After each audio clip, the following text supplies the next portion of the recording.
निवडणुकीत आरक्षण टाकायचं, अनुसूचित जमातीचे आणि सर्व कोळी जमातीला मात्र दाखले सवलती द्यायचं नाही, ही दुटप्पी भूमिका राज्य शासनाने घेतली आहे। यावर सकारात्मक भूमिका महिन्याभरात घेतली नाही तर शिरोळ तालुक्यातून तीव्र आंदोलनाची ठिणगी पडेल, असा खणखणीत इशारा कोळी समाजाचे जिल्हाध्यक्ष विजय भोजे यांनी सोमवारी शिरोळ तहसील कार्यालयात दिला।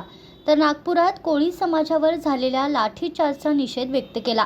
तालुक्यातल्या तमाम कोळी बांधवांच्या वतीनं नागपूर येथे एक रोकठोक मोर्चा गेली 3 दिवस झालं 4 दिवस झालं चालू होता आणि त्या मोर्चाला पोलीस प्रशासनानं राज्य शासनानं दडपशाही करून महिलांना आणि तिथल्या उपोषणकर्त्यांना पकडून नेऊन त्यांना मोर्चा काढून बंद करायला लावला। त्याचा निषेध नोंदवण्यासाठी शिरोळ तालुक्यातले आम्ही सगळे तमाम जमातीचे प्रतिनिधी आज निषेध नोंदवण्यासाठी या तहसील कार्यालयावर आलेलो आहोत। कोळी समाजाच्या बाबतीत बघायला गेलं तर या शिरोळ तालुक्यामध्ये मी एसटीतला जिल्हा परिषदेचा प्रतिनिधी म्हणून काम केलं।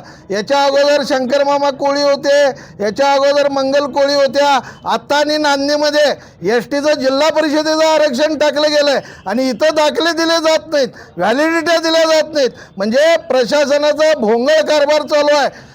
सगळे जमातीतले महाराष्ट्रातले 1,20,00,000 लोक दाखवायचे आणि आरक्षण हे 17 आमदार आणि 7 खासदारांचं टाकून घ्यायचं आणि आम्हाला दाखले देणे असतील किंवा सवलती देणे असतील त्यावेळी मात्र विस्तारित क्षेत्रातल्या लोकांना नाकारायचं। हा दुटप्पीपणा महाराष्ट्र शासनामध्ये बसलेल्या काही आमदारांनी चालवलेला आहे। त्यामुळं इथून पुढं शिरोळ तालुक्यातनं पेटलेली ही ठिणगी महाराष्ट्राच्या सरकारला हा इशारा आम्ही देतोय, आमचा अंत बघू नका। आरक्षण टाकायचं एसटीचं आणि दाखले द्यायचे नाहीत, हा दुटप्पीपणा शासनाचा चाललेला चुकीचा आहे। त्यामुळं आज या मोर्चाच्या निमित्तानं, निषेध मोर्चाच्या निमित्तानं आम्ही एवढा इशारा देतोय, जर का याच्यावरती कुठलंही सकारात्मक पाऊल एक महिनाभरात शासनानं घेतलं नाही तर नक्की तमाम कोळ्यांना सोबत घेऊन या प्रशासनाच्या दारात येऊन बसू आम्ही आणि आमचा निर्णय लागल्याशिवाय सुद्धा उठणार नाही, असे आज या निषेध मोर्चाच्या निमित्तानं इशारा देतो आणि थांबतो। धन्यवाद। आद्य क्रांतिकारक राघोजी भांगरे, प्रणित आदिवासी कोळी, महादेव कोळी, डोंगर कोळी, मल्हार कोळी, टोकरे कोळी, कोळी ढोर, अनुसूचित जमाती यामध्ये खरे खोटे असा दुजाभाव केला जातोय। याला वाचा फोडण्यासाठी नागपूर अधिवेशन दरम्यान सर्व कोळी जमातीने मोर्चा नेला।